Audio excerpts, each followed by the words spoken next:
Hi guys, welcome to my channel Ashok the analyst. और आज हम पढ़ने जाने वाले हैं एक नया सब्जेक्ट। अब तक हमने सिर्फ बीके किया, बीके का एक ही चैप्टर किया है, आगे का चैप्टर हम स्टार्ट करेंगे।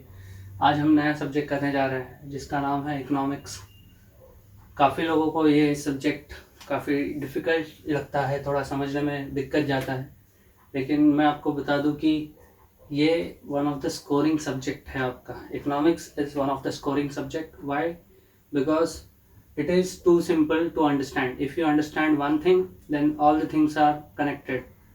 अगर एक चीज़ आपको समझ में आ जाती है तो बाकी सारी चीज़ें उससे ही कनेक्टेड चीज़ें हैं, कोई नई चीज़ इसमें नहीं है। तो मेरे हिसाब से स्कोरिंग सब्जेक्ट है। मुझे पर्सनली ये स्कोरिंग सब्जेक्ट लगता था और मैंने काफ़ी अच्छा स्कोर किया इसमें।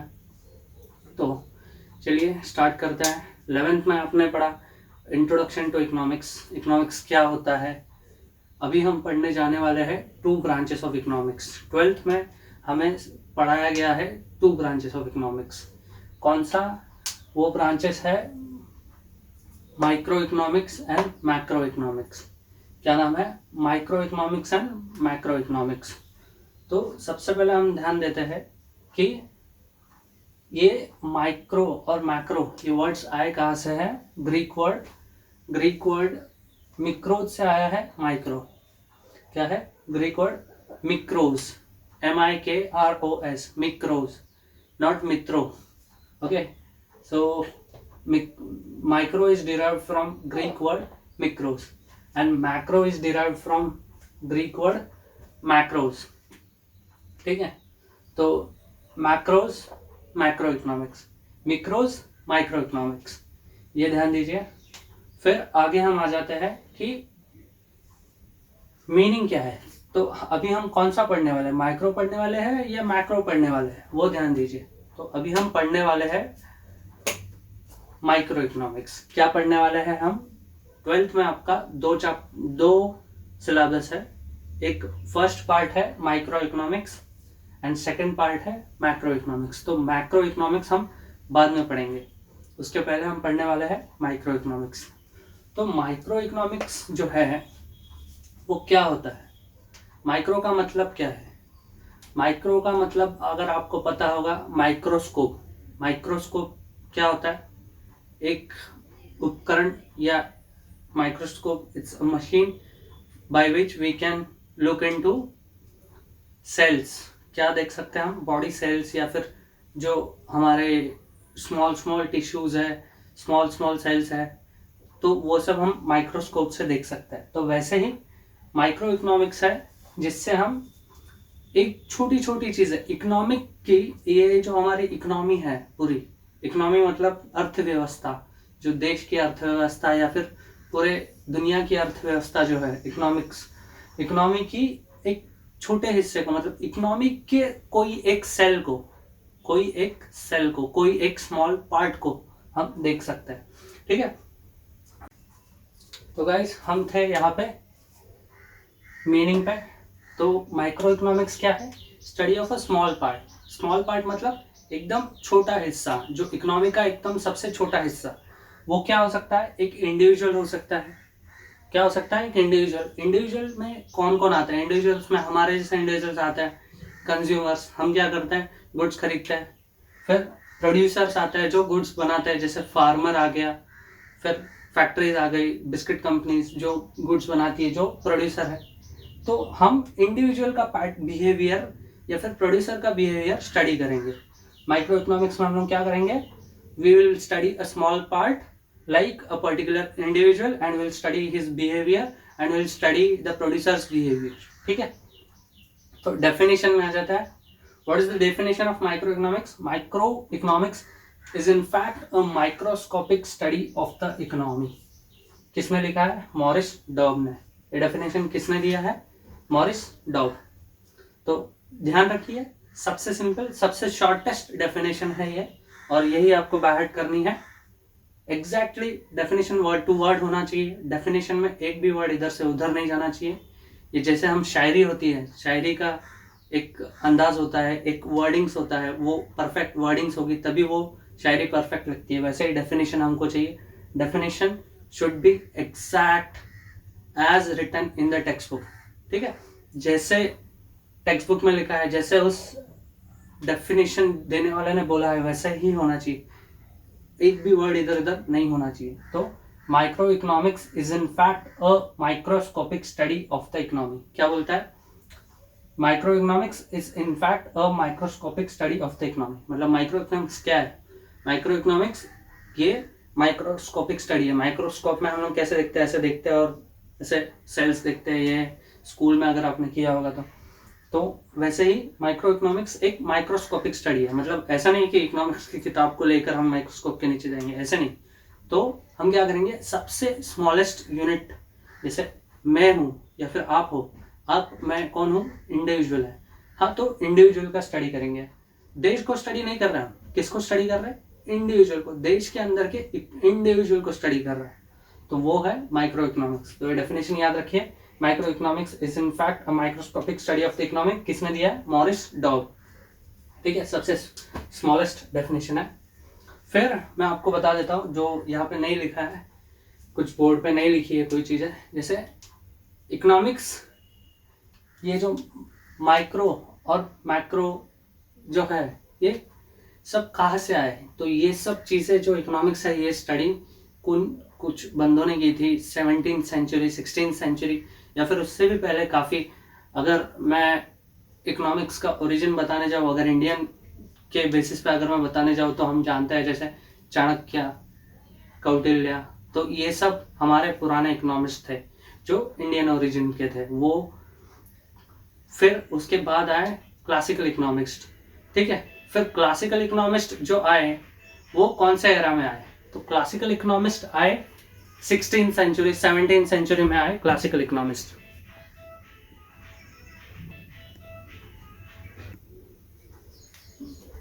तो 16th-17th सेंचुरी में आए क्लासिकल इकोनॉमिस्ट। क्लासिकल इकोनॉमिस्ट के अगर नाम बताऊं तो सबसे पहला और सबसे बड़ा नाम आता है जिनका, अल्फ्रेड मार्शल। किसका आता है? Alfred Marshall. उनका ही इकोनॉमिक्स हम ज़्यादातर माइक्रो इकोनॉमिक्स में स्टडी करेंगे, उनका नाम है अल्फ्रेड मार्शल। फिर अल्फ्रेड मार्शल के अलावा काफ़ी नाम है, प्रचलित नाम है, जैसे कि डेविड रिकार्डो, और उसके अलावा जेम कीन्स, फिर हिक्सर ओलिन। तो ऐसे काफ़ी नाम है, लेकिन आपको दो तीन नाम जो है वो इम्पोर्टेंट, वो काफ़ी याद रखना है। एक है ये जो ग्रीक वर्ड माइक्रो मिक्रो ये जिसने दिया, उनका नाम है रेंगर फिंच। क्या नाम है उनका? रेंगर फिंच। ठीक है, फिर सेकंड नाम आपका याद रखना है एडम स्मिथ। क्या? Adam Smith. क्या नाम है? Adam Smith. और थर्ड आपको याद रखना है अल्फ्रेड मार्शल। क्या नाम है? Alfred Marshall. फिर अल्फ्रेड मार्शल के बाद आपको याद रखना है जेएम कीन्स। क्या नाम याद रखना है? JM Keynes. तो ये चार नाम आप याद रखेंगे। ठीक है, पहला रेंगर फ्रेंच जिसने ग्रीक टर्मिनोलॉजी या फिर ये माइक्रो और मैक्रो है ये डिवाइड किया। फिर एडम स्मिथ है, फिर अल्फ्रेड मार्शल और जेएम कीन्स। ठीक है, ये चार इकोनॉमिस्ट के नाम आपके लिए काफ़ी इंपॉर्टेंट है। पूरी आपके 12th की बुक में इन सब के नाम ज़्यादातर है, बाकी और भी नाम है लेकिन ये फिलहाल आपकी बुक में ज़्यादा नहीं है। ठीक है, तो आगे आ जाते हैं। ठीक है, ये हमारा 3 पार्ट स्टडी किया हमने। क्या? Greek word, meaning, definition. फिर fourth, scope of micro economics. Scope मतलब इकोनॉमिक्स, माइक्रो इकोनॉमिक्स क्या क्या कवर करता है, क्या क्या चीजें हैं जो माइक्रो इकोनॉमिक्स कवर करता है।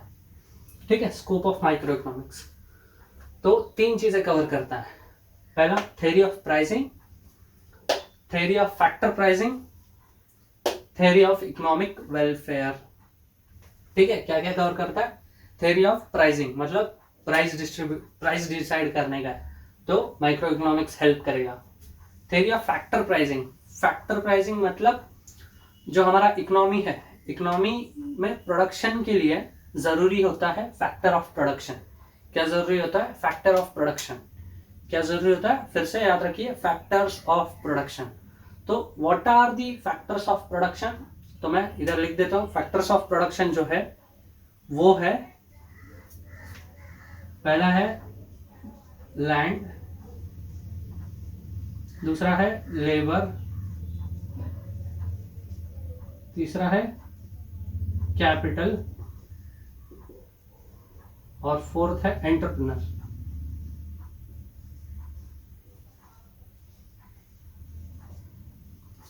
कौन कौन है? Land, labour, capital and entrepreneur. तो हम याद रखेंगे कि ये 4 फैक्टर्स ऑफ प्रोडक्शन है। क्या? Land, labour, capital, entrepreneur. Land क्यों जरूरी है? अगर जमीन ही नहीं है तो हम प्रोडक्शन कहाँ करेंगे? फैक्ट्री कहाँ सेटअप करेंगे? ऑफिस कहाँ बनाएंगे? लेबर जरूरी है। क्यों? फैक्ट्री में काम कौन करेगा? लेबर ही करेगा ना। तो लेबर। फिर थर्ड आ गया कैपिटल। कैपिटल जरूरी है, बिल्कुल जरूरी है। अगर पैसा ही नहीं है तो क्या कर सकते हैं? धंधा कर सकते हैं? कोई भी बिजनेस बिना पैसे के चलेगा? कोई भी बिजनेस बिना पैसे के खड़ा हुआ है? नहीं। तो कैपिटल जरूरी है। और लास्टली एंटरप्रेन्योर। एंटरप्रेन्योर का मतलब होता है व्यावसायिक। अगर हम लोग का कहना जाए तो व्यावसायिक का मतलब होता है कि बिजनेसमैन। ठीक है। अगर एंटरप्रेन्योर ही नहीं हो, बिजनेसमैन ही नहीं हो, तो ना ही लेबर को, ना ही फैक्ट्री सेटअप होगा, ना ही लेबर आएगा, ना ही कैपिटल का यूज होगा। ठीक है। तो इन सब का यूज किस पे डिपेंड है? एंटरप्रेन्योर। तो एंटरप्रेन्योर होना भी जरूरी है, बिजनेसमैन होना भी जरूरी है। तो ठीक है। Theory of factor pricing. तो अभी ये हमारे फैक्टर्स ऑफ प्रोडक्शन है, लैंड, लेबर, कैपिटल, एंटरप्रेन्योर। उनको कुछ चीजें मिलती है, जैसे लैंड को मिलता है रेंट। क्या मिलता है? अगर जगह है तो जगह का होता है रेंट। फिर लेबर को मिलता है वेजेस। लेबर को क्या मिलता है? वेजेस। फिर कैपिटल को क्या मिलता है? कैपिटल के ऊपर क्या होता है? इंटरेस्ट। अगर मेरा किसी का पैसा है तो पैसे पे क्या मिलना चाहिए? इंटरेस्ट। और लास्टली एंटरप्रेन्योर को क्या मिलता है? बिजनेसमैन को क्या मिलता है? प्रॉफिट। ठीक है। तो ये जो है ये फैक्टर प्राइसेस है, रेंट, वेजेस, इंटरेस्ट, प्रॉफिट। तो ये डिसाइड करने में हमको कौन हेल्प करता है? Micro economics. कौन हेल्प करता है? Micro economics. ठीक है। और लास्टली आ जाता है थ्योरी ऑफ इकोनॉमिक वेलफेयर। क्या है? Theory of economic welfare. Economic welfare मतलब हमें ज्यादातर लोगों का बेनिफिट करना है। पूरे इकोनॉमी का वेलफेयर के बारे में सोचना है। तो वो कैसे पॉसिबल है? वो माइक्रो इकोनॉमिक्स से पॉसिबल है, इन 3 ब्रांचेस की वजह से। पहला है एफिशिएंसी इन प्रोडक्शन। मतलब क्या है? एफिशिएंसी का मतलब पहले जान लीजिए। एफिशिएंसी का मतलब है, अगर डेफिनेशन वाइज बताने जाऊं एफिशिएंसी, तो यहां पर देख लीजिए।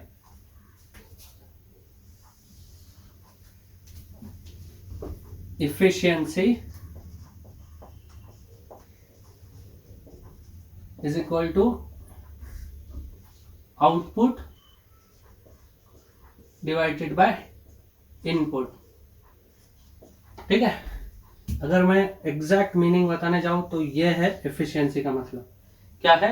Efficiency is equal to output divided by input. तो मतलब मेरा आउटपुट कितना आ रहा है और कितना इनपुट के साथ। ठीक है। तो आउटपुट डिवाइडेड बाय इनपुट, अगर ये मेरा ज्यादा हुआ, अगर मेरा आउटपुट है 10 और इनपुट है 5, तो इधर आएगा रिजल्ट 2। ठीक है।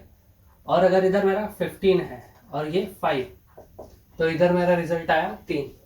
तो एफिशिएंसी किधर ज्यादा है? ये इधर ज्यादा है। क्यों? क्योंकि 5 इनपुट है, मतलब अगर समझो 5 लेबर काम कर रहे हैं, 5 लेबर 10 रुपए का काम कर रहा है, 10 रुपए का काम कर रहा है, तो इनफिशिएंसी कितना है? 2 रुपए का। अगर वही 5 लेबर सेम टाइम में 15 रुपए का काम कर रहे हैं, तो इफिशियंसी कितना है? 3 का। तो मेरा इफिशियंसी ज्यादा होना चाहिए। तो इफिशियंसी इन प्रोडक्शन बोला है फर्स्ट पॉइंट। क्या बोला है? Efficiency in production. तो जितना ज्यादा इफिशियंसी होगा उतना ज्यादा बेनिफिट होगा। इफिशियंसी कैसे हो सकता है? हमारे पास लिमिटेड अमाउंट ऑफ रिसोर्सेज है। इकोनॉमिक्स में हमेशा हमने स्टडी किया है क्या? Scarcity of resources. क्या बोला है?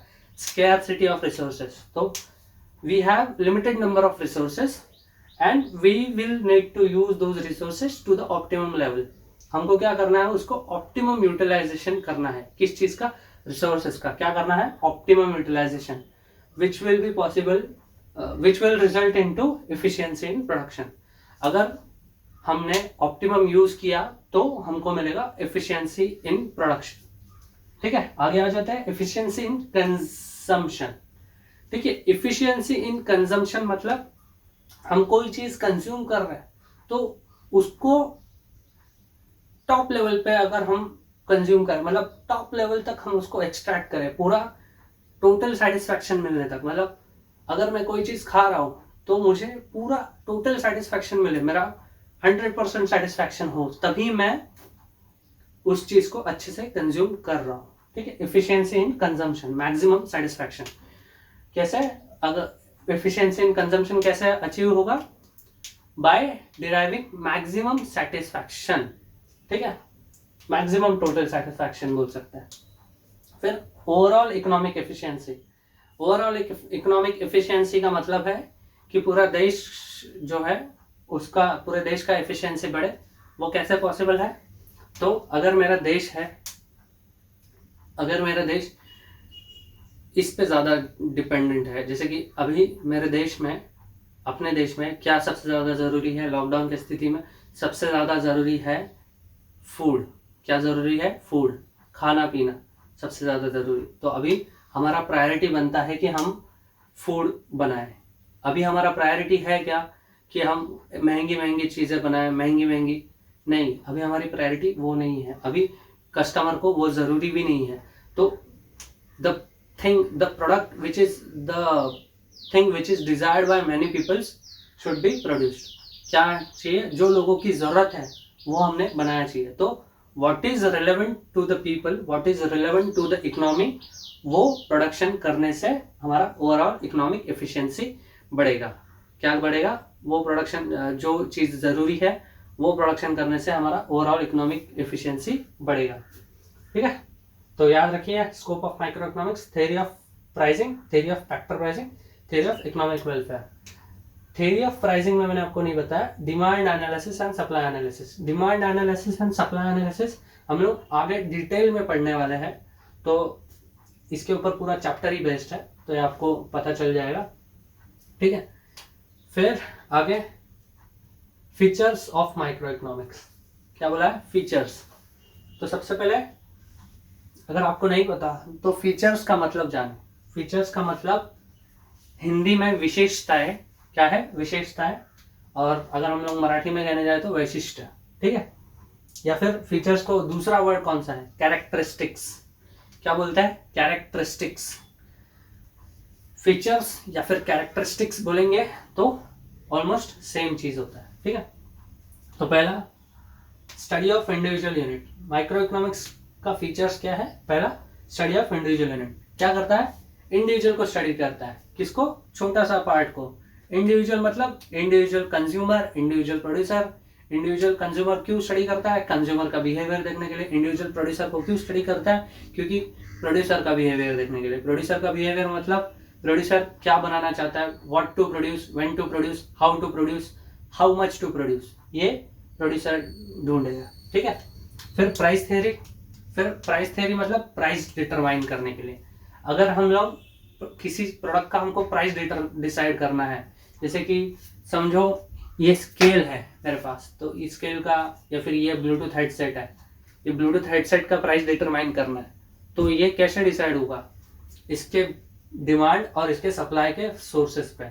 कैसे होगा? डिमांड और सप्लाई के जरिए। तो डिमांड एंड सप्लाई को स्टडी करेंगे तो हम लोग को प्राइस मिल जाएगा। तो हमको प्राइस थ्योरी, ये एक फीचर है। ठीक है, थर्ड पार्शियल इक्विलिब्रियम। क्या बोला? Partial equilibrium. इक्विलिब्रियम का मतलब क्या होता है पहले वो जान लीजिए। ठीक है, इक्विलिब्रियम का मतलब होता है कि बैलेंस। ठीक है, जैसे कि एक सीसॉ होता है। सीसॉ कैसे करता है? ऐसे ऐसे ऐसे ऐसे ऐसे ऐसे ऐसे ऐसे ऐसे ऐसे ऐसे ऐसे होता है दोनों साइड। ठीक है, हिलते हैं। तो इसका जब बैलेंस है, वो बैलेंस अगर होगा तो इक्विलिब्रियम होता है। लेकिन इधर क्या बोला? Partial equilibrium. पार्शियल मतलब आधा इक्विलिब्रियम। आधा इक्विलिब्रियम क्यों? क्योंकि हम ये जो है, हम लोग दूसरा ये साइड का इक्विलिब्रियम अज्यूम करते हैं और दूसरे साइड को हम बोलते हैं अदर थिंग्स रिमेनिंग कांस्टेंट।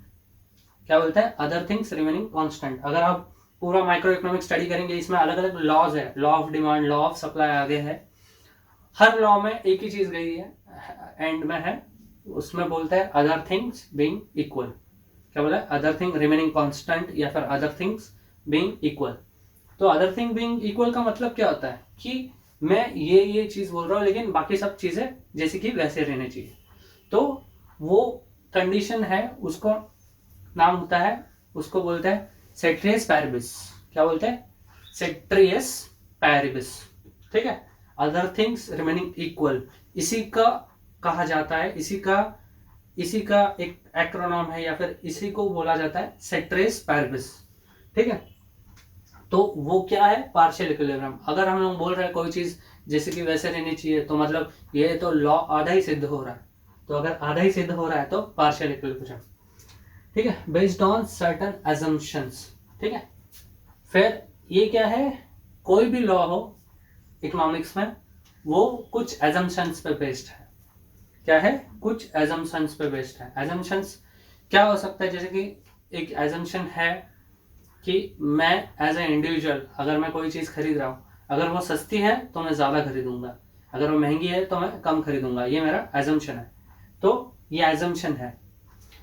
तो ये जो माइक्रो इकोनॉमिक्स है ये क्या है? बेस्ड है किस पे? कुछ assumptions के बुनियाद पे। ठीक है, स्लाइसिंग मेथड। स्लाइसिंग मेथड मतलब क्या? स्लाइसिंग मेथड मतलब माइक्रो इकोनॉमिक्स जो है वो स्लाइसिंग मेथड यूज करता है। वो अगर एक फ्रूट है पूरा, तो वो पूरा फ्रूट को स्टडी नहीं करेगा, पूरा फ्रूट का स्लाइस काटेगा और उसको स्टडी करेगा। जैसे कि इकोनॉमी है, इकोनॉमी का एक पर्टिकुलर पार्ट इंडिविजुअल हूं मैं, मुझे स्टडी कर रहा है, तो I am a slice of the economy, तो मैं एक हिस्सा हूं। तो वो स्लाइसिंग मेथड यूज करता है। कौन? Micro economics. फिर यूज ऑफ मार्जिनलिज्म प्रिंसिपल। ठीक है, क्या बोला है? मार्जिनलिज्म। मार्जिनलिज्म का मतलब आपको शायद इस चैप्टर में नहीं समझ में आया, लेकिन अगले चैप्टर में आपको जरूर आ जाएगा। मार्जिनल का मतलब है one more, addition to the existing. Marginal का मतलब है वन मोर या फिर एडिशन। क्या बोलता है? वन मोर या फिर एडिशन। अगर हम लोग एक चीज ऐड करते हैं तो क्या इफेक्ट आता है, उसका स्टडी को बोलते हैं marginalism. If one more thing is added, if one more product is added, then what will be the effect on total? That is what marginalism is. तो marginalism आगे के चैप्टर में आपको यूटिलिटी के चैप्टर में काफी अच्छे से समझ में आ जाएगा, ये मैं इंश्योर करूंगा, क्योंकि उस चैप्टर में एग्जाम्पल है। ठीक है, तो मार्जिनलिज्म प्रिंसिपल का ध्यान रखें। फिर analysis of market structure. Market structure का मतलब है कि type of market, there are different types of market, मतलब अलग अलग मार्केट है। अगर हम कहने जाए इकोनॉमिक्स की भाषा में अलग है और हमारे जनरल भाषा में अलग है। ऐसे नहीं कि उल्लासनगर का कपड़ा मार्केट, फर्नीचर मार्केट, ऐसा नहीं है, इधर का मार्केट्स अलग है। Here there are market structure which are based on economics. तो क्या है? परफेक्ट कंपटीशन, मोनोपोली, ओलिगोपोली, ये सारे मार्केट स्ट्रक्चर है। ये आपको डिटेल में पढ़ाए जाएंगे आगे। कि आप ही के लिए आपको याद रखना है कि माइक्रो इकोनॉमिक्स क्या करता है? एनालिसिस करता है of market structures. Which market structures? Perfect competition, monopoly, oligopoly, pure competition. ठीक है, इतना याद रखिए। और लास्ट पॉइंट है लिमिटेड स्कोप। क्या बोला है? Limited scope. लिमिटेड स्कोप क्यों? जैसे कि हमने बताया माइक्रो इकोनॉमिक्स क्या करता है? सिर्फ छोटी सी चीज को स्टडी करता है, एक इंडिविजुअल को स्टडी करता है। पूरे इकोनॉमी को स्टडी करता है क्या? नहीं। तो जब पूरे इकोनॉमी को स्टडी नहीं कर रहा है माइक्रो इकोनॉमिक्स, तो वो उसका स्कोप क्या है? एक पर्टिकुलर चीज के लिए, एक पर्टिकुलर इंडिविजुअल पे फोकस्ड है। वो पूरा इकोनॉमी या फिर पूरा आंसर नहीं बता सकता, वो एक पर्टिकुलर चीज का आंसर बता सकता है। तो इसका स्कोप क्या है? Limited. It does not answer to the problem of economy or the question of whole economy, rather it answers the it gives a solution to particular individual pattern, individual behavior, individual problems। ठीक है, तो ये पूरा देश का problem को solution नहीं दे पाएगा, बट इंडिविजुअल बेसिस पे आपको सॉल्यूशन दे पाएगा, इसलिए लिमिटेड स्कोप। ठीक है, फिर आगे आ जाता है इम्पोर्टेंस क्या बोला है, इम्पोर्टेंस। अभी आप याद रखिए फीचर्स और इम्पोर्टेंस, ये आपको थोड़ा थोड़ा सेम लगेगा, लेकिन ये फीचर्स है, ये इसका विशेषता है या वैशिष्ट है, और इम्पोर्टेंस मतलब उसका महत्व क्या है, उस किस चीज के लिए यूज होता है, वो आपको ज्यादातर आपको ध्यान देना है। ठीक है, सबसे पहला है प्राइस डिटर्मिनेशन। क्या बोला है, प्राइस डिटर्मिनेशन। क्यों यूज होता है, किसी प्रोडक्ट का प्राइस डिसाइड करने के लिए। जैसे कि मैंने बताया हेडफोन है ये मेरा, इसका प्राइस डिसाइड करने के लिए क्या यूज होगा, माइक्रो इकोनॉमिक्स यूज होगा। कैसे, इसका डिमांड कितना है मार्केट में, इसका सप्लाई कितना है, उस बेसिस पे प्राइस डिटरमिनेशन होगा। So price determination is done through demand and supply analysis which is covered in micro economics. ठीक है, फिर free market economy. Free market economy मतलब माइक्रो इकोनॉमिक्स बोलता है कि जो इकोनॉमी है वो फ्री है, इसमें किसी का इंटरवेंशन नहीं है, इसमें गवर्नमेंट कुछ देख नहीं रहा, गवर्नमेंट का रोल निल है। तो we are free to produce, we are free to sell, we are free, मतलब हर चीज के लिए, कोई चीज के लिए रिस्ट्रिक्शन नहीं है, ऐसा हम लोग ज्यादातर माइक्रो इकोनॉमिक्स में अज्यूम करता है। फिर फॉरेन ट्रेड। फॉरेन ट्रेड में इसका क्या यूज है, ये तो इंडिविजुअल को स्टडी करता है, फॉरेन ट्रेड में इसका क्या यूज। तो फॉरेन ट्रेड में इसका यूज है, अगर ये इंडिविजुअल को स्टडी कर रहा है, अगर ये पर्टिकुलर चीज स्टडी कर रहा है, तो फॉरेन ट्रेड में हमको क्या करना पड़ता है, फॉरेन ट्रेड में हमको हर प्रोडक्ट का ऊपर कुछ कस्टम्स होता है, ड्यूटीज होता है, कुछ पॉलिसीज होता है कि कितना प्रोडक्ट भेजना चाहिए, कितना प्रोडक्ट नहीं भेजना चाहिए, या फिर कौन सा प्रोडक्ट हमें भेजना चाहिए, वो सब स्टडी करता है माइक्रो इकोनॉमिक्स। क्या स्टडी करता है, taxes, customs on export, import and how, what to import, what to export, वो कौन स्टडी करता है, माइक्रो इकोनॉमिक्स। फिर आगे आ जाता है इकोनॉमिक बिल्डिंग मॉडल। तो ये इकोनॉमिक बिल्डिंग मॉडल ये थोड़ा कॉम्प्लिकेटेड पॉइंट है, ये कुछ ऐसे इकोनॉमिक मॉडल्स हैं जो कुछ सोल्यूशन देते हैं। ये ना ही ये मॉडल्स आपके बुक में है, ना ही इनका नाम भी है, नाम भी नहीं है आपके बुक में, लेकिन आपको याद रखना है कि इकोनॉमिक कुछ मॉडल्स हैं जो आपके प्रॉब्लम्स को सॉल्यूशन देते हैं।